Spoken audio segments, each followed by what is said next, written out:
Next चलते हैं, world का लार्जेस्ट जो है grain storage plant in cooperative sector. News में कहता है कि प्राइम मिनिस्टर ने एक पायलट प्रोजेक्ट का जो है world largest grain storage plan in cooperative sector for 11 primary agriculture credit society जो है PACS अक्रॉस 11 स्टेट जो है ये इनोग्रेट किया है।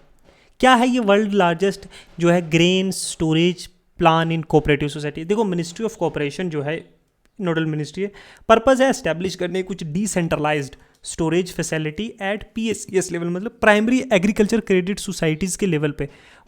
उसके साथ साथ बाकी कुछ एग्रीकल्चर इंफ्रास्ट्रक्चर भी, जैसे वेयर हाउसेज बनाने हैं, custom hiring centres, processing units, इस तरह के एग्रीकल्चर रिलेटेड इंफ्रास्ट्रक्चर्स जो है क्रिएट करने।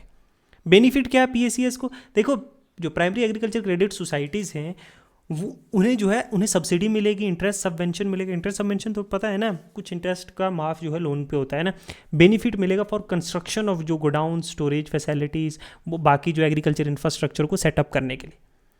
कन्वर्जेंस ऑफ वेरियस स्कीम से आगे हम देखते हैं कुछ बाकी इनिशिएटिव्स जो लिए गए हैं फॉर आर्गूमेंटेशन ऑफ जो है ग्रेन स्टोरेज फैसिलिटीज़, जैसे warehousing development and regulation act 2007 है, एस्टैब्लिशमेंट ऑफ WDRA है, ठीक है। बाकी WDRA क्या, ये भी ये electronically negotiable warehouse receipts.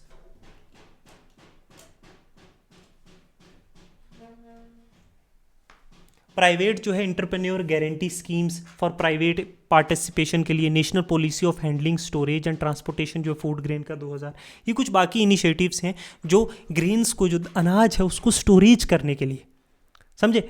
अच्छा, फिर ग्रामीण जो है बंदरन योजना है जो, और PM किसान संपदा योजना है, अन्न दर्पण सिस्टम है जो मॉडर्नाइज करेगा फाइनेंशियल जो फूड कॉर्पोरेशन ऑफ इंडियाज़ के जो existing supply chain management system है, जिसको डिपोर्ट ऑनलाइन सिस्टम भी कहते हैं, ठीक है। हम देखते हैं कुछ, जैसे क्या है ये FCI, अबाउट FCI। देखो, पब्लिक सेक्टर जो अंडरटेकिंग्स हैं, जैसे ministry of consumer affair, food and public distribution है, ये एक पब्लिक अंडरटेकिंग, मतलब गवर्नमेंट की कंपनी है, ऐसा मान लो। एस्टैब्लिश की गई थी 1965 में, किसके अंडर? अंडर फूड कॉर्पोरेशन जो है एक्ट 1964 के अंडर, एड्रेस करने के लिए, कौन से इश्यूज़ को देखने के लिए?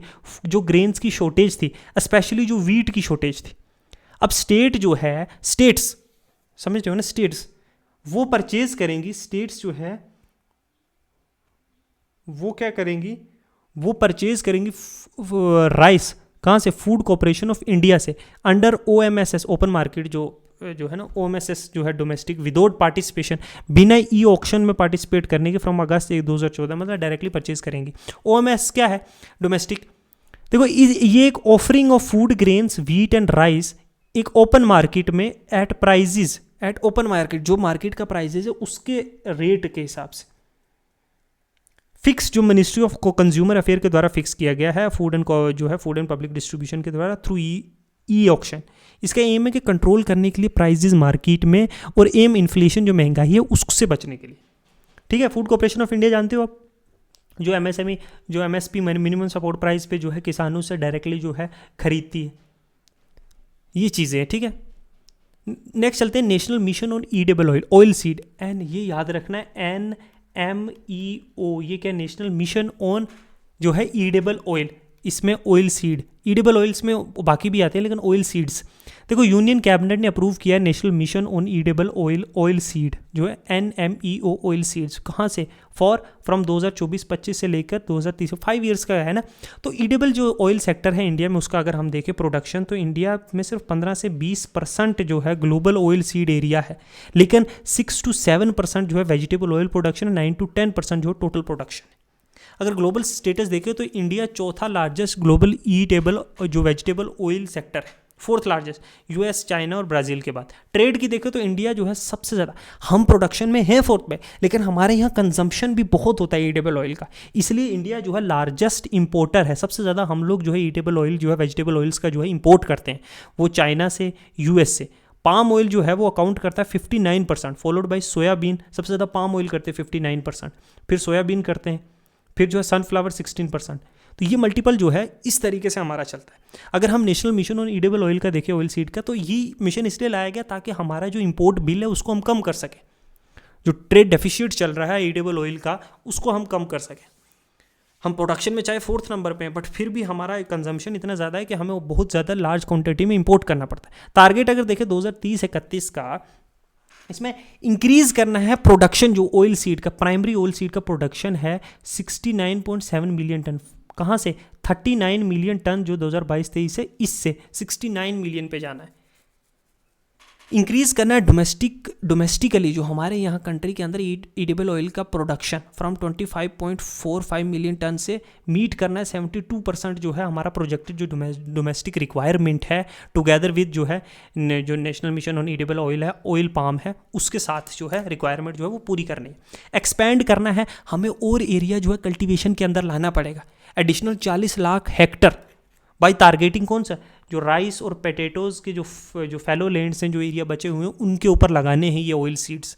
फोकस क्या है? हमें इंक्रीजिंग द प्रोडक्शन ऑफ कुछ की प्राइमरी जो है ऑयल सीड क्रॉप्स के, जैसे रैप सीड मस्टर्ड है, ग्राउंड नट्स है, सोयाबीन है, सनफ्लावर है, सीसम है, इनको प्राइमरी प्रोडक्शन इन्हेंस करना, extraction efficiency from secondary source, जैसे कॉटन सीड, राइस बर्न, टी बॉर्न, ऑयल सीड, इनको एनहेंस करना, कहनी इनसे एक्सट्रैक्शन करना, एफिशिएंसी इंक्रीज करनी है सोर्स से।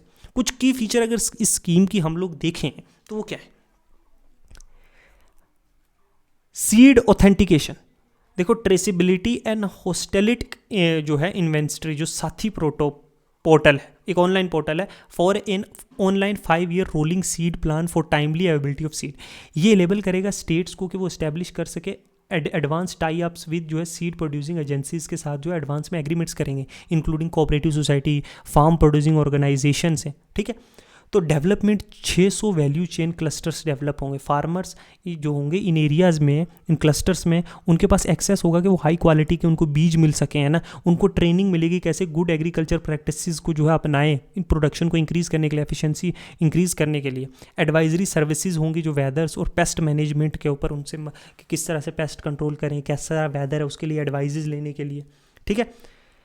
चैलेंजेस क्या है? हमें सेल्फ सफिशिएंसी के हमें इंपोर्ट ना करना पड़े, हम अपनी प्रोडक्शन को जो है और कंजम्पशन को जो है इक्वल कैसे कर सकते हैं, कैसे इक्विलिब्रियम पे ला सकते हैं, उसके रिलेटेड हमें वो चीज़ जो है हमें अचीव करने के लिए उसके बीच में क्या चैलेंजेस है। एक तो लोअर यील्ड, हमारे पर हेक्टर में जो है उतनी ज़्यादा जो है पदार्थ नहीं होती, उतनी ज़्यादा प्रोडक्शन जो है नहीं होती है, पर यील्ड कम है। तो ऑयल सीड जो है ये सेकंड लार्जेस्ट क्रॉप है कैटेगरी के हिसाब से इंडिया में, अगर देखें हम फूड ग्रेन्स के बाद। होएवर यील्ड बहुत कम है यहाँ पे, जो है जितना हम लोग इनपुट डालते हैं उतना ज़्यादा आउटपुट नहीं आता है, एक्सपेक्टेशन से कम आउटपुट आता है, ठीक है। फिर क्या है? Cultivation challenges. नियरली जो 72% जो हमारा ऑयल सीड कल्टीवेशन है वो रेन फेड है, मतलब बारिश पे डिपेंडेंट है हम लोग, वही बात आ गई। कल्टीवेशन स्पेसिफिक कंसंट्रेशन अगर देखें तो प्रोडक्शन जो स्पेसिफिक ऑयल सीड का है वो कुछ सर्टन स्टेट्स में कंसंट्रेटेड है, ऑल ओवर द इंडिया नहीं है, कुछ स्टेट्स में कंसंट्रेटेड है, जैसे गुजरात, राजस्थान, तमिलनाडु, आंध्र प्रदेश, कर्नाटका, जो कलेक्टिवली 83.4% जो है कंट्री का टोटल ग्राउंड नट प्रोडक्शन करते हैं। तो कहीं ना कहीं जो है रीजनल इम्बैलेंस भी है ना, कि जो है मेजॉरिटी ऑफ द जो प्रोडक्शन है वो कुछ गिनी चुनी 4-5 स्टेट्स करते हैं, वेस्टर्न और साउथर्न स्टेट्स। कौन कौन से स्टेप्स लिए गए हैं इंडिया के द्वारा जो है सेल्फ सफिशिएंसी को अचीव करने के लिए? नेशनल फूड सिक्योरिटी मिशन है, ऑयल सीड्स और ऑयल पाम का भी है, ठीक है, जो 2018-19 में लॉन्च किया गया था, जिसका फोकस था कि सीड कंपोनेंट जैसे ब्रीडिंग, डिस्ट्रीब्यूशन, इनकी प्रोडक्शन में इनपुट है, जो टेक्नोलॉजी को ट्रांसफ़र है फार्मर्स तक पहुंचाने की, इन चीज़ों को इंप्रूव करने के लिए नेशनल फूड सिक्योरिटी मिशन में ये 2 थे। फिर national mission on edible oil है, ऑयल पाम, जो ओपी जो लॉन्च किया था 2021-22 में। इसका मकसद था कि जो एरिया है कल्टीवेशन के अंदर, है ना, मतलब 3.70 जो है से लाख हेक्टर से 10 लाख हेक्टर तक किया जाएगा 2025-26 में, एरिया अंडर कल्टीवेशन उसको बढ़ाया जाए। फोकस था north eastern states, Andaman Nicobar islands पे। फिर प्रधानमंत्री जो अन्नदाता आया जो है संरक्षण अभियान है, पीएम आशा स्कीम, इंश्योर करना है कि ऑयल सीड के जो फार्मर्स हैं जो ग्रो कर रहे हैं वो एमएसपी रिसीव करें थ्रू प्राइस सपोर्ट स्कीम और price deficiency payment schemes. Yellow revolution, ये एक मूवमेंट है जो स्टार्ट की गई थी 1986-87 में ईडेबल ऑयल की प्रोडक्शन को इंक्रीज करने के लिए। तो येलो अगर रेवोल्यूशन के बारे में कहीं क्वेश्चन आ जाए तो आपको घबराना नहीं है, आपको टिक कर देना है बूस्ट करने के लिए प्रोडक्शन ईडेबल ऑयल का, पर्टिकुलरली मस्टर्ड और सीसम सीड का, ठीक है। चले नेक्स्ट है मिल्ट। न्यूज़ में क्या था कि आरबीआई की जो एनुअल रिपोर्ट है उसने हाईलाइट किया है कि इंडिया जो अकाउंट करता है नियरली 80% जो है ऑफ एशिया और 20% जो है पूरी दुनिया का जो है मिल्ट प्रोडक्शन। तो जो एकरेज और प्रोडक्शन है मिल्ट की वो जो है stagnated over the year, stagnant है, ये नहीं कि स्टेडली इंक्रीज या डिक्रीज हुई है, बट एक कांस्टेंट इक्विलिब्रियम में चल रही है। जैसी प्रोडक्शन हुई थी वैसे ना ही इंक्रीज हुई है ना डिक्रीज, एक स्टैग्नेंट है। मिल्ट है श्री अन्ना। देखो अबाउट मिल्ट एक खरीफ क्रॉप है, ठीक है, खरीफ क्रॉप है। They are small cereal grains जो बिलोंग करती हैं एक पुआसिया जो फैमिली है उससे, ग्रास फैमिली से मतलब, ठीक है। क्लासिफिकेशन जो है मेजर मिल्ट जो है सोरग्राम, पल्स मिल्ट एटसेट्रा, और माइनर मिल्ट जो है फॉक्सटेल है, कोडो है एटसेट्रा है। इंडिया का अगर हम मिल्ट प्रोडक्टिविटी की बात करें तो एक्सेप्ट अगर छोड़ दें हम सोरगाम को, जो गूम को है ना, सोरगम को, तो लोअर देन चाइना, यूथोपिया और रशिया से कम है एज ऑफ 2022। तो एक को एक्सेप्शन क्या है, सोरगम, ठीक है, सोरगम, ओके। प्रोडक्शन अगर देखें इंडिया जो है वो लार्जेस्ट प्रोड्यूसर है मिल्ट का, फॉलोड बाय नाइजर और चाइना, ठीक है। एक्सपोर्ट देखें तो इंडिया जो है अमंग टॉप 5 जो है एक्सपोर्टर है मिल्ट का पूरी दुनिया में। मेजर मिल्ट प्रोड्यूसिंग स्टेट अगर देखें राजस्थान है, कर्नाटका है, महाराष्ट्र है, उत्तर प्रदेश है और हरियाणा है। क्या रीज़न है कि इतनी स्टैग्नेंट जो है मिलेट्स की प्रोडक्शन? एक तो यील्ड गैप है क्योंकि लेबर की बहुत ज़्यादा शॉर्टेज है और फर्टिलाइजर्स इतने नहीं हैं, इनसफिशिएंट फर्टिलाइजर। एक शिफ्ट हो गया कंज्यूमर प्रेफरेंस पे, और एमएसपी बैक जो है, MSP back procurement schemes for fine cereals, जिस पे एमएसपी अच्छा मिल रहा है, लोग जो है उधर शिफ्ट हो रहे हैं वो क्रॉप्स मिल्ट की ग्रो करने, ठीक है। कंज्यूमर्स भी जो है, कंज्यूमर आप कौन सी क्वालिटी या कौन सी जो है किस्म की मिल्ट्स खाते हैं वो भी फोकस एरिया हो गया है, ज़्यादातर वैसी टाइप की ग्रो की जाती है। एक रिलेटिवली जो है शॉर्टर शेल्फ लाइफ है क्रॉप्स की, पोजिंग जो है एक स्टोरेज इशू का भी होता है क्योंकि बहुत जल्दी, इतनी लंबी शेल्फ लाइफ नहीं है, अगर स्टोर करके रखोगे तो जल्दी ख़राब हो सकती है। इसकी वजह से भी जो है स्टैग्नेंट ग्रोथ है, people are not willing to grow this. So motivation factor भी आता है, और जो है उनको ईफ्स एंड बट्स भी देखने पड़ेंगे because they at the end they are producing it. अच्छा, बेनिफिट्स मिल्ट के क्या? एक तो हेल्थ, बड़ी अच्छी सोर्स है मिनरल का, जैसे आयरन, जिंक हो गया, कैल्शियम हो गया। लो जो है ग्लाइसेमिक इंडेक्स है, गुड है डायबिटीज़ को प्रिवेंट करने के लिए, ग्लूटेन फ्री है, बेनिफिशियल है जो है सेसेलिक डिजीज़ पेशेंट्स को, हेल्प करती है एनीमिया जैसी जो है कार्डियोवैस्कुलर डिजीज़ और लो कोलेस्ट्रॉल लेवल जैसी इन सारी चीज़ों को कॉम्बैट करने के लिए बहुत अच्छी चीज़ है। इकोनॉमिक सिक्योरिटी में देखिए एक सस्टेनेबल सोर्स है इनकम का फार्मर के लिए, बहुत कम इन्वेस्टमेंट की ज़रूरत होती है प्रोडक्शन के लिए, highly adapted, wide range of जो इकोलॉजिकल कंडीशन है उसमें ईजिली अडाप्ट हो सकती है, फर्टिलाइजर्स का यूज़ कम करती है, ये नेचुरल सोर्स है, सॉइल को फर्टाइल करती है। इन्वायरमेंट हेल्प करता है रिड्यूस करने के लिए कार्बन फुटप्रिंट, कम पानी की ज़रूरत होती है, ड्रॉट रेजिस्टेंट है, अगर सूखा पड़ गया तो भी हो जाएगी, एंड सस्टेनेबल है, रिक्वायर लेस फर्टिलाइजर और पेस्टिसाइड, इसके ग्रो करने के लिए कीड़े मकोड़ों की दवाइयाँ कम चाहिए, फर्टिलाइजर्स की ज़रूरत कम पड़ती है इनकी ग्रोथ के लिए, जो मैंने अभी समझाया आपको। तो मिल्ट है मल्टीपल जो है बेनिफिट्स। कौन कौन से इनिशिएटिव इंडिया के द्वारा लिए गए हैं प्रमोट करने के लिए मिल्ट? तो national and international year of millet observe 2018 में जो है इंडिया ने जो है, और 2023 में जो है वर्ल्ड जो है मिल्ट ईयर मनाया गया था। नेशनल फूड सिक्योरिटी का मिशन भी है इंक्रीज़ करनी प्रोडक्शन और प्रोडक्टिविटी मिल्ट का। जो सक्षम आंगनवाड़ी और पोषण 2.0 है, इसने जो है ये मैंडेट कर दिया कि मिल्ट की सप्लाई एटलीस्ट 1 वीक दी जाएगी, ठीक है। प्रमोशन लिंक इंसेंटिव स्कीम है प्रोसेसिंग इंडस्ट्री और मिल्ट बेस्ड प्रोडक्ट्स को, ठीक है, जितनी प्रोडक्शन होगी उसके हिसाब से उनको इंसेंटिवाइज किया जाएगा। इनिशिएटिव है जो nutritional security through incentive milk promotion, जिसका एम है कि इंप्रूव की जाए प्रोडक्शन, जो पोस्ट हार्वेस्ट के बाद जो टेक्नोलॉजी इन्फ्यूज़ की जाए, बेटर मैनेज किया जाए, उनको अच्छी कोल्ड स्टोर होने चाहिए। तो ये मल्टीपल जो है इनिशिएटिव्स जो है इंडिया के द्वारा लिए गए हैं इंटरनेशनल लेवल पे भी और डोमेस्टिक लेवल पे भी, जो है प्रोडक्शन जो है मिल्क का इंक्रीज़ करने के लिए, ओके। अच्छा, स्पाइस्ड स्कीम, देखो स्पाइस स्कीम का न्यूज़ में क्या था कि यूनियन मिनिस्ट्री जो कॉमर्स और इंडस्ट्री है उसने अप्रूव किया स्पाइस्ड, मतलब sustainable in spice sector through processive, innovative और कोलैबोरेटिव इन्वेंशन फॉर एक्सपोर्ट के नज़रिए से, एक्सपोर्ट डेवलपमेंट स्कीम। कुछ की फीचर है, इसका एम है कि एरिया जो है कार्डमम के जो कल्टीवेशन है उसको इंक्रीज़ किया जाएगा और उसकी प्रोडक्टिविटी इंक्रीज़ की जाएगी, स्मॉल और लार्ज कार्डमम का। एक स्पाइसेस है कार्डेमम, ठीक है। एक्सपोर्ट के लिए प्रमोट किया जाएगा, लोगों की कैपेसिटी और उनकी स्किल को डेवलप किया जाएगा, स्टेक होल्डर्स की, फार्मर्स की, है ना, किस तरीके से उसको प्रोडक्शन करना है, कैसे प्रोसेस करना है, कैसे एक्सपोर्ट करना है, इन लोगों को ट्रेन किया जाएगा। कुछ मेजर कंपोनेंट इस स्कीम के देखें तो सबसे पहली बात है इंप्रूव करनी है प्रोडक्टिविटी, कितना हो रहा है पर एकड़ में। Post harvest quality upgradation, harvest के बाद उसकी क्वालिटी को कैसे इन्हेंस किया जा सकता है।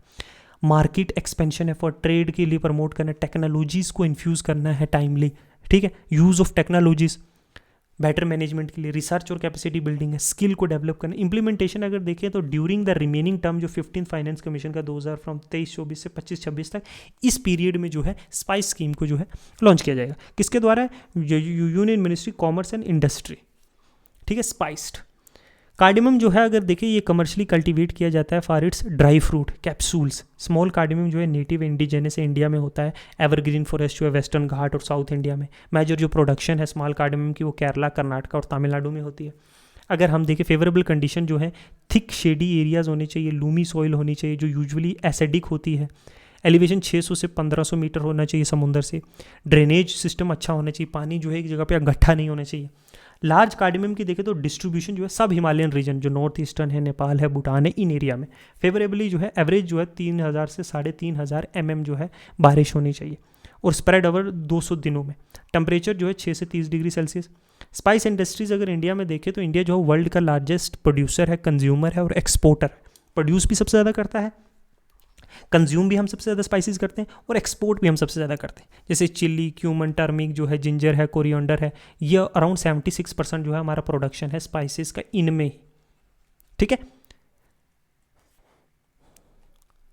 ड्यूरिंग जो है 2022 से जो एक्सपोर्ट था स्पाइसेस का वो अराउंड 3.73 जो है बिलियन $। का। तो मेजर एक्सपोर्ट डेस्टिनेशन हम चाइना में, यूएस को जो है और बांग्लादेश में एक्सपोर्ट करते हैं। जो लार्जेस्ट स्पाइस प्रोड्यूसिंग स्टेट्स हैं उनमें याद रखना है एमपी, मध्य प्रदेश, राजस्थान, गुजरात, आंध्र प्रदेश, तेलंगाना और कर्नाटका, ठीक है।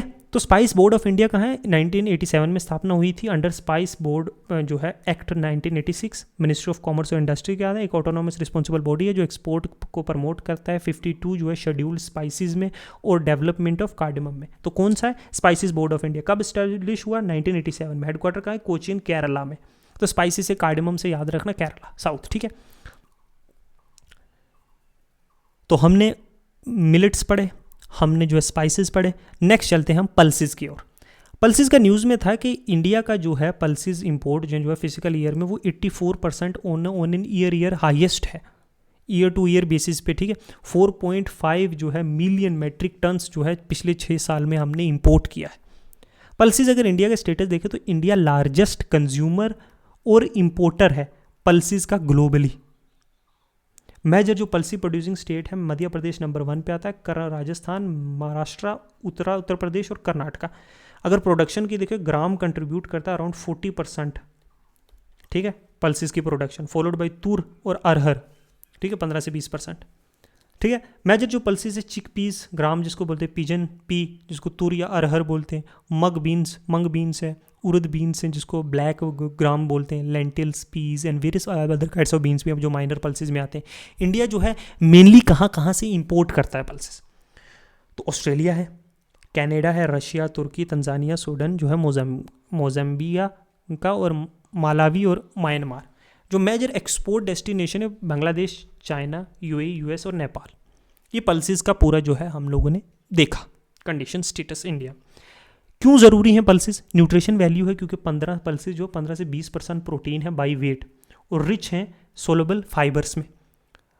कम पानी की ज़रूरत होती है, ज़्यादा 80% से ज़्यादा जो टोटल पल्सेस की पॉपुलेशन ग्रोथ है वो हम लोग सिर्फ बारिश के पानी से ही पूरी करते हैं, कोई एग्रीकल्चर फैसिलिटीज़ का यूज़ नहीं करते। एक सस्टेनेबल एग्रीकल्चर है, नाइट्रोजन फिक्सिंग प्रॉपर्टीज़ है पल्सेस में, ठीक है। इससे जो है मिट्टी की फर्टिलिटी जो है वो इंक्रीज़ होती है। क्लाइमेट चेंज जो है मिटिगेट करता है, रिड्यूस करता है कहीं ना कहीं हमारा डिपेंडेंसी जो है सिंथेटिक फाइबर्स पे, फर्टिलाइजर्स पे, ठीक है। तो फर्टिलाइजर पे डिपेंडेंसी कम होगी, फर्टिलाइजर हम कम यूज़ करेंगे तो लैंड की डिग्रेडेशन कम होगी, लैंड की डिग्रेडेशन कम होगी तो अराउंड के वाटर बॉडीज़ में यूट्रिफिकेशन कम होगी। तो मल्टीपल इफेक्ट हैं, तो क्लाइमेट चेंज को इनडायरेक्टली और डायरेक्टली जो है वो इम्पैक्ट करता है। हमने क्या इनिशिएटिव इंडिया ने लिए हैं प्रमोट करने के लिए जो है नेशनल फूड सिक्योरिटी मिशन। पहला है national food security mission, increase करनी है प्रोडक्शन जो है पल्सेस की, एरिया जो है कल्टीवेशन के अंडर जो है उसको बढ़ाना है, प्रोडक्टिविटी बढ़ानी है। प्रधानमंत्री जो है अन्नदाता जो आया जो है संरक्षण अभियान है पीएम आशा, उसके अंदर जो है ऑयल सीड और पल्सेस का जो प्रोक्योर्ड है अंडर जो है प्राइस सपोर्ट सिस्टम के मिनिमम सपोर्ट प्राइस में इंक्लूड किया गया है पल्सेस और ऑयल सीड्स को। क्रॉप डाइवर्सिफिकेशन प्रोग्राम एक सब स्कीम है, राष्ट्रीय कृषि जो विकास योजना है, जो ओरिजिनल ग्रीन रेवोल्यूशन स्टेट्स हैं हरियाणा, पंजाब, वेस्टर्न उत्तर प्रदेश है, इन एरियाज़ के लिए। ठीक है, ये सारे जो है गवर्नमेंट इनिशिएटिव हैं किस तरह से जो पल्सेस का जो है प्रोडक्शन इंक्रीज की जाए, एरियाज अंडर कल्टीवेशन इंक्रीज किया जाए, ये सारी चीज़ें।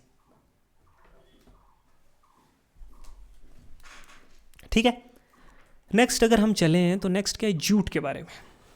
न्यूज़ में क्या था, अकॉर्डिंग टू जो जूट बोर्ड है नेशनल, जूट की प्रोडक्शन जो है वो एक्सपेक्ट किया जा रहा है कि 20% डिक्लाइन होगी हमारे फाइनेंशियल ईयर 2024-25 में, नेचुरल क्लाइमेट की वजह से। ये नहीं कोई ह्यूमन मेड नहीं है, एंथ्रोपोजेनिक एक्टिविटी नहीं, बल्कि नेचुरल क्लाइमेटीज़ की वजह से।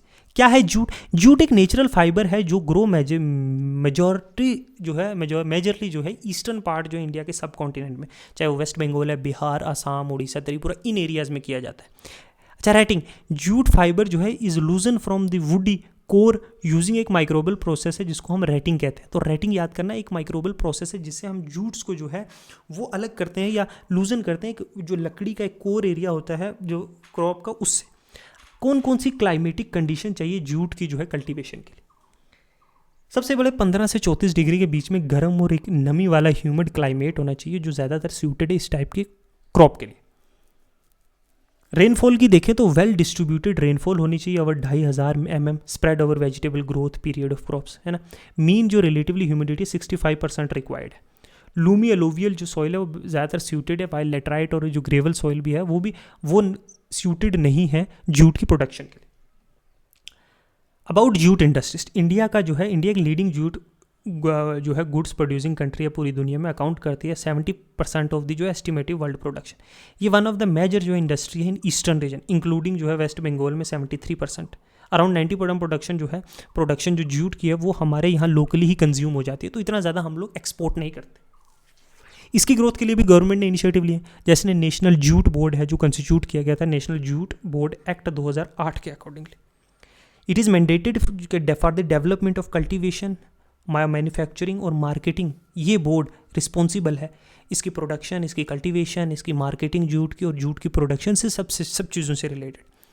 ठीक है, ये गवर्नमेंट इनिशिएटिव। दूसरा इनिशिएटिव है नेशनल जूट डेवलपमेंट प्रोग्राम, एक अम्ब्रेला स्कीम है डेवलपमेंट करने के लिए, जो जूट प्रोडक्शन तो होगी, इंडस्ट्रीज भी उनको प्रोसेस करने के लिए।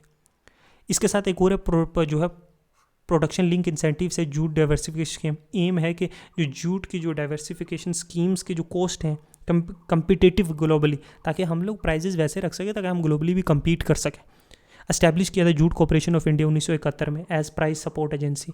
तो वेरियस क्यूड जैसे जूट आई केयर, इम्पोर्टेड जो इम्प्रूव कल्टीवेशन और एडवांस रेंटिंग एक्सरसाइज प्रोजेक्ट, जिसका एम है कि मैकेनाइज किया जा सके जूट फार्मिंग, कहीं ना कहीं रेंटिंग को और बढ़ाया जा सके, माइक्रोबियल का जो एक्टिविटीज़ हैं जिस हिसाब से भी। ठीक है, jute packaging, compulsory use in packaging commodity act 1987, ये इनेक्ट किया गया था कि जूट्स के बैग्स जो है पैकिंग में जो है कंपलसरी यूज़ किए जाएंगे। अपने वेरियस जगहों पे जूट बैग देखे होंगे, राइस में जो पब्लिक डिस्ट्रीब्यूशन सिस्टम में जो राइस आता है उन के तोड़े जो हैं, जो बोरे होते हैं, उन पे जो है जूट से के जो है उससे बुना जाता है।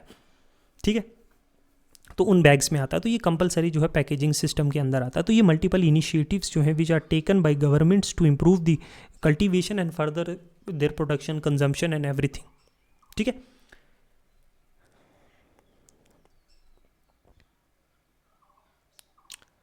अच्छा ये देखते हैं नेक्स्ट जो है नाबार्ड का है all India rural financial inclusion survey 2021 में। नाबार्ड ने रिलीज़ किया सेकंड जो है all India rural financial inclusion survey, कि कितने लोग जो है, क्या है ये NAFIS नेशनल फाइनेंशियल जो है नाबार्ड का फाइनेंशियल इंक्लूजन जो है सर्वे। देखो ये लॉन्च किया गया था 2016-17 में एज ए नेशनल लेवल सर्वे, जो एक कॉम्प्रीहेंसिवली हमें दिखाता है कि रूरल पॉपुलेशन में in term of their status of किस तरह का वो उनका रहन सहन कैसा है, लिवलीहुड कैसा है, वो कितने फाइनेंशियली इंक्लूडेड है, मतलब कितने लोन्स लिए हैं, इंश्योरेंस कितनों के पास है, पेंशन कितने ले रहे हैं, बैंकिंग सिस्टम में कितने इन्वॉल्व है, ये सारी चीज़ें, फाइनेंशियल इंक्लूजन कितना है इंक्लूडेड। तो बेस्ड ऑन जो डेटा कलेक्ट किया गया है थ्रू NFI डेक्स जो है मेजर करता है फाइनेंशियल इंक्लूजन। सेकंड, NFIC ने प्रोवाइड कुछ की इनसाइट दिखाता है जो इकोनॉमिक और फाइनेंशियल इंडिकेटर हैं जो देहात के लोगों के, रूरल डेवलपमेंट 2016-17 के बाद का। नाबार्ड जो है एक अपेक्स डेवलपमेंट बैंक है जो प्रमोट करता है सस्टेनेबल और इक्विटेबल जो है एग्रीकल्चर और रूरल डेवलपमेंट। एस्टैब्लिश 1982 में होता है नाबार्ड एक्ट के द्वारा। रिकमेंडेशन किसकी थी? जो सीवारामन कमेटी थी उसके। इसका हेडक्वार्टर कहाँ है? मुंबई में है, इतना आपको याद रखना है। तो एक अपेक्स डेवलपमेंट बैंक है जो सस्टेनेबल और इक्विटेबल एग्रीकल्चर और रूरल डेवलपमेंट में जो है फाइनेंसिस से मदद करती है। ठीक है, ये नाबार्ड रिलेटेड एक न्यूज़ थी। अच्छा, हमने ऊपर पढ़ा था PACS, primary agriculture credit society. News में क्या था? बहुत सारी इनिशिएटिव्स जो हैं हैज़ बीन टेकन, किसके लिए? एक्सपेंशन के लिए और मॉडर्नाइज करने के लिए प्राइमरी जो एग्रीकल्चर क्रेडिट सोसाइटीज़ हैं। मतलब ये जो क्रेडिट पैसा प्रोवाइड करती हैं एग्रीकल्चर फार्मर्स को, इन लोगों को, इनको कहते हैं प्राइमरी लेवल पे। PAC जो है ग्रास रूट लेवल आर्म्स है, जो शॉर्ट टर्म जो है कोऑपरेटिव क्रेडिट स्ट्रक्चर। मतलब देखो आप, short term credit 3 tier system, state और सेंट्रल कोऑपरेटिव बैंक्स हैं, डिस्ट्रिक्ट के सेंट्रल कोऑपरेटिव बैंक्स हैं, प्राइमरी जो है क्रेडिट सोसाइटी। ये देखो ऊपर स्टेट और सेंट्रल कोऑपरेटिव बैंक्स, फिर डिस्ट्रिक्ट लेवल पे, और ये प्राइमरी लेवल पे जो लोन्स और पैसा और फाइनेंशियल असिस्टेंस प्रोवाइड कर रहे हैं रूरल एरियाज़ में एग्रीकल्चर। ठीक है, ये शॉर्ट टर्म। लॉन्ग टर्म अगर देखें तो स्टेट और सेंट्रल जो है एग्रीकल्चर रूरल डेवलपमेंट बैंक्स हैं, फिर प्राइमरी और cooperative agriculture rural development banks हैं। रेगुलेशन, PACs जो है वो रजिस्टर्ड हैं कोऑपरेटिव सोसाइटी एक्ट के अंदर और एडमिनिस्टर की जाती हैं कंसर्न जो स्टेट रजिस्ट्रार हैं कोऑपरेटिव सोसाइटी के। ये SCBs और DCCBs जो हैं, जो स्टेट कोऑपरेटिव बैंक्स और जो डिस्ट्रिक्ट कोऑपरेटिव बैंक्स हैं, डिस्ट्रिक्ट सेंट्रल कोऑपरेटिव बैंक्स हैं, वो भी रजिस्टर्ड हैं under state cooperative society act के, जो भी जिस स्टेट में है, और ये रेगुलेट की जाती हैं RBI के द्वारा। तो देखना, स्टेट कोऑपरेटिव बैंक्स और डिस्ट्रिक्ट जो है सेंट्रल कोऑपरेटिव बैंक्स जो हैं रिस्पेक्टिव स्टेट में स्टेट कोऑपरेटिव सोसाइटी एक्ट के अंदर रजिस्टर्ड है और रेगुलेट जो है RBI के द्वारा किए थे। ये वन जो सबसे मोस्ट इंपॉर्टेंट फंक्शन है इन DCCB का, ये फंड्स प्रोवाइड करते हैं PACS को। मतलब जो डिस्ट्रिक्ट सेंट्रल कोऑपरेटिव बैंक्स हैं, ये जो प्राइमरी एग्रीकल्चर कोऑपरेटिव सोसाइटीज़ हैं, इनको पैसा प्रोवाइड करते हैं। होएवर PACS जो है ना, वो बैंकिंग रेगुलेशन एक्ट 1945 के प्रीव्यू से बाहर आती हैं, मतलब वो रेगुलेट RBI के द्वारा नहीं की जाती। याद रखना, DCCBs और जो SCBs हैं, शेड्यूल कमर्शियल बैंक्स हैं, जो शेड्यूल कोऑपरेटिव बैंक्स हैं और डिस्ट्रिक्ट सेंट्रल कोऑपरेटिव बैंक्स हैं, वो RBI के द्वारा रेगुलेट की जाती हैं, बट जो PACS हैं वो रेगुलेट नहीं की जाती। रीफाइनेंसिंग, अब ये ऊपर से पैसा मिलता है, दे आर रीफाइनेंस्ड भाई, नाबार्ड के द्वारा किए जाते हैं थ्रू DCCBs और SCBs, इन लोगों को पैसा देती है। ये आगे जो है PCBs को पैसा देते हैं। ठीक है, क्या था PACS को। ठीक है, फंक्शन है ये शॉर्ट टर्म क्रेडिट लोन देते हैं, पैसा देते हैं कुछ वक्त के लिए, और बाकी कुछ इनपुट सर्विसेज जैसे बीज, फर्टिलाइजर्स, पेस्टिसाइड्स जो है वो डिस्ट्रीब्यूट करते हैं मेंबर फार्मर्स को। जो इस PCA जो प्राइमरी कोऑपरेटिव जो है ना, प्राइमरी एग्रीकल्चर कोऑपरेटिव सोसाइटीज़ के मेंबर्स हैं, उनको पैसा, बीज, ये चीज़ें प्रोवाइड करती है शॉर्ट टर्म के लिए। देखो अगर PAS पैक्स का देखें, प्राइमरी जो एग्रीकल्चर कोऑपरेटिव सोसाइटी, ये अकाउंट करते हैं 41% ऑफ KCC लोन, जो किसान क्रेडिट लोन्स हैं, और 95% जो है स्मॉल और मार्जिनल फार्मर्स को दिए जाते हैं। तो ये कहीं ना कहीं ग्रास रूट लेवल पे बहुत हेल्पफुल है। ठीक है, providing loans and other initiatives. ठीक है, अच्छा कुछ इनिशिएटिव देखें अगर PACS का, तो modernisation of project for computerisation in 18,000 PACS को, जो प्राइमरी एग्रीकल्चर कोऑपरेटिव सोसाइटी, इनको मॉडर्नाइज करने की बात हो रही है। इनमें कंप्यूटराइज्ड फैसिलिटीज़ की, ये एक सेंट्रल प्रोजेक्ट है। ठीक है, सेंट्रली स्पॉन्सर प्रोजेक्ट है, मतलब स्टेट्स और सेंटर दोनों कंट्रीब्यूट करेंगे ताकि कंप्यूटराइज्ड किया जा सके इन स्कीम्स को। गवर्नमेंट का एम है कि 63,000 जो है फंक्शनल PACS को मॉडर्नाइज करेंगे, कंप्यूटराइज्ड करेंगे। नेशनल जो कोऑपरेटिव डाटाबेस है वो इनोग्रेट किया गया मिनिस्ट्री ऑफ कोऑपरेटिव अफेयर में, वो प्रोवाइड करेगा ये सारी इन्फॉर्मेशन कोऑपरेटिव सेक्टर्स के बारे में। ठीक है, तो ये PACS को याद रखना क्या चीज़ है, एक प्राइमरी एग्रीकल्चर क्रेडिट सोसाइटी, इससे ऊपर जो है डिस्ट्रिक्ट सेंट्रल कोऑपरेटिव बैंक्स है, और उससे ऊपर स्टेट या सेंट्रल कोऑपरेटिव बैंक्स है। ठीक है, कुछ बाकी इनिशिएटिव, फॉर्मेशन ऑफ 1100 जो है एडिशनल फार्मर प्रोड्यूसर ऑर्गेनाइजेशन है, नेशनल कोऑपरेटिव डेवलपमेंट कॉर्पोरेशन है, लोन प्रोवाइड ग्रांट जो स्टेट गवर्नमेंट जो फाइनेंस करती है प्राइमरी और सेकेंडरी लेवल पे इन कोऑपरेटिव सोसाइटीज़ को, ये वेरियस चीज़ें। मेन चीज़ जो थी हमने समझ ली। नेक्स्ट चलते हैं फिशरी सेक्टर में। देखो, प्राइम मिनिस्टर ने इनॉग्रेट किया 218 प्रोजेक्ट्स जो है फिशरी सेक्टर्स को और बूस्ट करने के लिए। इस प्रोजेक्ट में जो है national roll out of vessel communication and support system है, इंडिजिनस टेक्नोलॉजी है जो डेवलप की गई है इसरो के द्वारा। National roll out of vessel communication and support system एक इंडिजिनस टेक्नोलॉजी है जो इसरो के द्वारा एस्टेब्लिश की गई है। एक टू वे कम्युनिकेशन किसके साथ? फिशरमैन के साथ। उनको एक इमरजेंसी अगर कोई रेस्क्यू या सेफ्टी की ज़रूरत है। एक डेवलपमेंट ऑफ एक्वा पार्क्स और एडॉप्टेशन ऑफ एडवांस टेक्नोलॉजीज़ का यूज़ किया गया है, जैसे रिसर्कुलेटरी एक्वा सिस्टम या बायोफोलिक एक्वा पार्क जो है वो इंट्रोड्यूस की गई थी पीएम मत्स्य संपदा योजना में, बहुत सारे वेरियस फिशरी एक्टिविटीज़ को एक जगह पे करने के लिए। तो ये सारी एक्टिविटीज़ की गई। अगर हमें यहाँ क्या देखना है, अगर इंडिया का फिशरी सेक्टर देखना है, करंटली सेकंड लार्जेस्ट जो है फिश प्रोड्यूसिंग कंट्री है पूरी दुनिया में। आपने मुझे बताना है फर्स्ट कौन सी है। सेकंड प्रोडक्शन 74,700 जो है ऑफ फिश प्रोडक्शन जो है बाई इनलैंड फिशरी। तो इनलैंड फिशरी में मैंने आपको बताया था फर्स्ट नंबर पे है इंडिया इनलैंड में, ठीक है। 74% जो फिशरी प्रोडक्शन है वो हमें इनलैंड से हुई है, अगर फाइनेंशियल ईयर 2022 एंड 23 की बात की जाए। एक्सपोर्ट की बात करें तो सी फूड प्रोडक्शन जो है, सी फूड प्रोडक्शन समझते हो ना, जो मरीन फूड है, चाहे फिशेज़ हैं, चाहे ओवर क्रैब से कुछ भी है, एक्सपोर्ट्स इन इंडिया जो है वो डबल हो गया है 2013-14 से। अगर 2023-24 की बात करें तो इट हैज़ बीन डबल, ठीक है, 2x एक्सपोर्ट। तो ये 3 चीज़ें याद रखना। कुछ अगर स्कीम्स इनके रिलेटेड याद रखनी तो एक ये याद रखना, मतलब इतनी स्कीम्स तो कोई भी नहीं याद रख सकता, लेकिन एक ये प्रधानमंत्री जो है मत्स्य संपदा योजना याद रखना, एक अम्ब्रेला स्कीम है जो जितने भी क्रिटिकली जो गैप्स हैं फिश प्रोडक्शन में या प्रोडक्टिविटी में, टेक्नोलॉजी में या पकड़ने के बाद भी जो हार्वेस्ट इंफ्रास्ट्रक्चर है, मतलब पूरी तरीके से एक सप्लाई जो है वैल्यू चेन को जो है स्ट्रेंथन करने के लिए जो है ये एक अम्ब्रेला स्कीम है। तो सबसे इंपॉर्टेंट स्कीम कौन सी है? प्रधानमंत्री मत्स्य संपदा योजना, PMSSY, fishery and aquaculture infrastructure development fund. ये तो मैंने पहले भी पढ़ाया था, ठीक है। रंगीन मछली ऐप है जो मल्टी लैंग्वेज जो है अलग अलग लैंग्वेजेस में आपको इन्फॉर्मेशन प्रोवाइड करेगी, पॉपुलर जो ऑर्नामेंटल फिशेज जो लोग अपने घर में रखते हैं, ठीक है, उनके ऊपर, ठीक है। बाकी ये भी है नेशनल फिशरी डेवलपमेंट प्रोग्राम है, बाकी कोई कुछ किसान क्रेडिट कार्ड फैसिलिटीज़ या बाकी जो development of 5 integrated aqua park, ये चीज़ें आप पढ़ लेना, इतनी इंपॉर्टेंट है लेकिन याद नहीं रहेंगे। याद आपको ये रखनी है, एक प्रधानमंत्री मत्स्य संपदा योजना, एक फिशरी एंड एक्वाकल्चर जो एक्वाकल्चर इंफ्रास्ट्रक्चर डेवलपमेंट फंड है, और एक रंगीन मछली ऐप।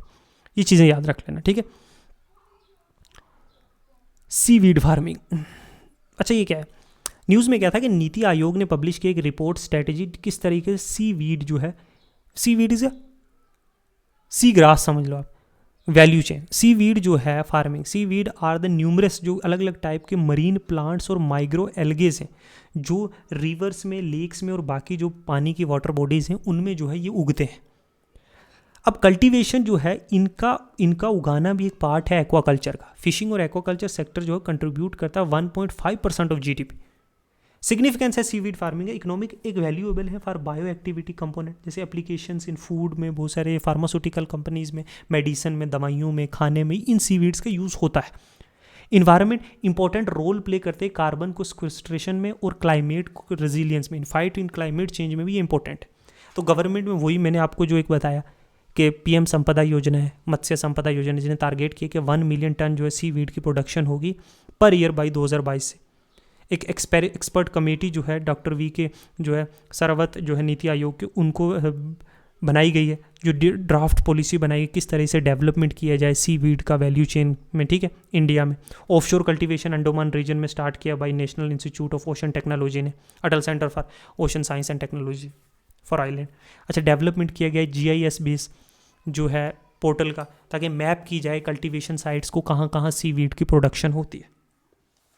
कुछ अदर की डेवलपमेंट देखें तो सेंट्रल सिल्क बोर्ड, न्यूज़ में कहता है रिसेंटली जो प्लेटिनियम जुबली जो हुई है सेंट्रल सिल्क बोर्ड की, वो सेलिब्रेट की गई। तो क्या है ये सेंट्रल सिल्क बोर्ड? पहले तो याद रखना इसका हेडक्वार्टर है बेंगलुरु में, ठीक है। एक स्टैच्यूटरी बॉडी है जो 1948 में बाई एक्ट ऑफ पार्लियामेंट बनी है, मिनिस्ट्री ऑफ टेक्सटाइल के अंदर आती है, बस इतना याद रखना। इसका काम क्या, एडवाइस करती है गवर्नमेंट को जितने भी मैटर हैं सेरिकल्चर या सिल्क इंडस्ट्री से रिलेटेड, ठीक है, और स्टैंडर्ड्स जो है सेट करती है वेरियस प्रोडक्शन और प्रोसेसेस के सिल्क रिलेटेड। बस इतना याद रख लेना।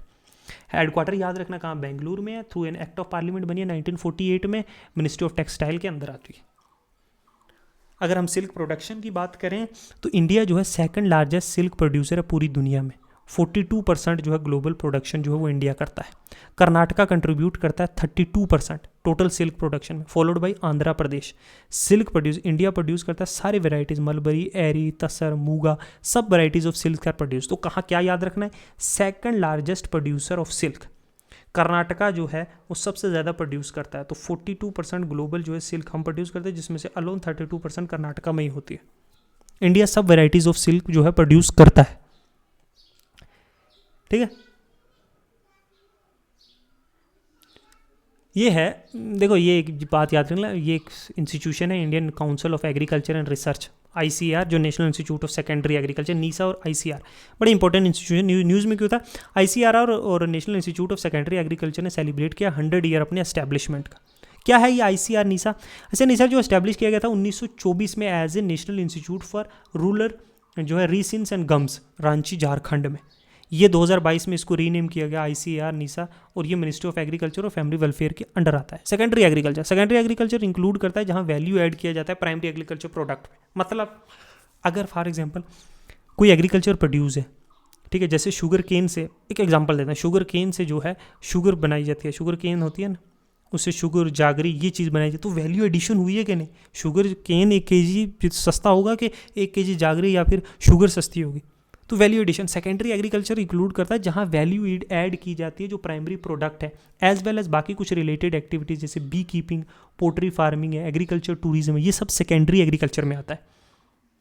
जहाँ जो है एग्रीकल्चर प्रोडक्ट्स को, रेजिड्यू एंड बाई प्रोडक्ट को एक हाई वैल्यू कमोडिटी में, फार्मास्यूटिकल में, इंडस्ट्रीज़ में, मेडिसिन में, स्पेसिफिक फूड यूजेस में जो है वो यूज़ होते हैं, इनको वैल्यू ऐड किया जाता है। उसको extraction of vitamin from food grains, या ऑयल फ्रॉम राइस बर्न, या प्रोडक्शन जागरी का शुगर केन से, या cottage scale in unit of making jams, pickles, ये चीज़ें वैल्यू एडिशन हुई है ना, तो ये होता है, ठीक है। ये सेकेंडरी। ICAR का, नीसा का मैंने बताया 100 साल पूरे हो गए हैं, ठीक है। ICAR अगर Indian council of agriculture research के बारे में देखें, एपेक्स बॉडी है, कोऑर्डिनेट, गाइड, मैनेज करती है रिसर्च एजुकेशन जो एग्रीकल्चर में, हॉर्टिकल्चर, फिशिंग, एनिमल साइंस में, वो R&D करती है, रिसर्च एंड डेवलपमेंट, ठीक है।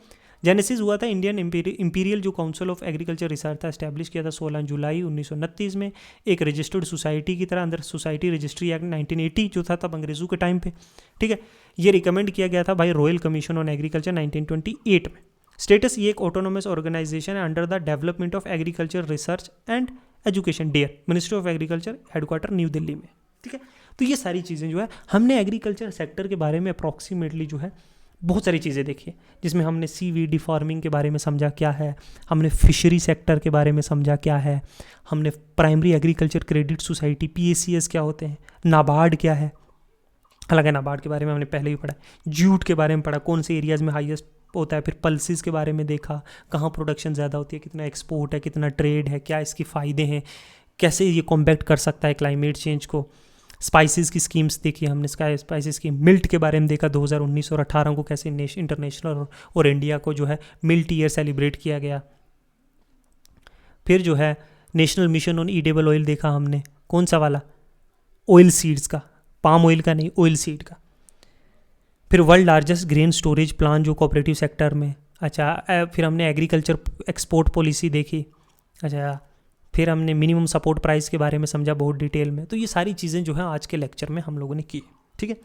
तो मिलते हैं, एक लेक्चर और करेंगे और इकोनॉमी हमारा जो है ख़त्म हो जाएगा। फिर हम लोग नेक्स्ट जो है साइंस एंड टेक करेंगे, और बस इतना ही रखेंगे। साइंस एंड टेक हमने क्या क्या किया है, if we have to sum up, रुक, हमने जो है सबसे पहले किया पॉलिटी, जो एक इंपॉर्टेंट था करंट अफेयर रिलेटेड, जिससे जो है मैक्सिमम टॉपिक्स जो है एग्जाम में आने की संभावना। एक इकोनॉमी की पॉलिटी किया। फिर हमारा लगा था कल्चर, आर्ट एंड कल्चर जिसको हम कहते हैं, art and culture and architecture 2, और तीसरा हमने किया इन्वायरमेंट, ठीक है। जो विचार जो जिनमें मतलब जो है कनेक्शन है कि मैक्सिमम जो है करंट अफेयर से जहाँ से आता है। और फिर जो सबसे इंपॉर्टेंट था वो था इकोनॉमी है, इकोनॉमी, ठीक है, ठीक है, या इकोनॉमिक्स, कुछ भी कह लो, ठीक है। अब लास्ट जो बचता है जिसमें से मैक्सिमम जो है करंट अफेयर से जो है आने की संभावना ही होती है, वहीं से आता है साइंस एंड टेक, ठीक है, ठीक है, साइंस एंड टेक या साइंस एंड टेक्नोलॉजी, ठीक है। तो हमने जो है पॉलिटी कवर कर लिया, कल्चर कवर कर लिया, इन्वायरमेंट कर लिया, इकोनॉमी ऑलमोस्ट एक डे कल का दिन लगेगा और कल इकोनॉमी कर लेंगे, और बच गया क्या, साइंस एंड टेक्नोलॉजी, ठीक है। आज है 14, ठीक है, 25 को एग्ज़ाम है, ठीक है। तो 14 मीन्स टू से कि 15 को इकोनॉमी हो जाएगा, 18 तक जो है हम लोग 3 दिन में जो है ख़त्म कर देंगे वो भी। तो इन वीडियोस को केयरफुली पढ़ाओ, और साथ साथ में जो है अब टाइम नहीं है, we don't have that much of time that we go through standard books, so if we have to revise it, we have to revise from here. The important topics will automatically be revised from the current affairs. Okay, तो इतने रखते हैं, thank you, good bye.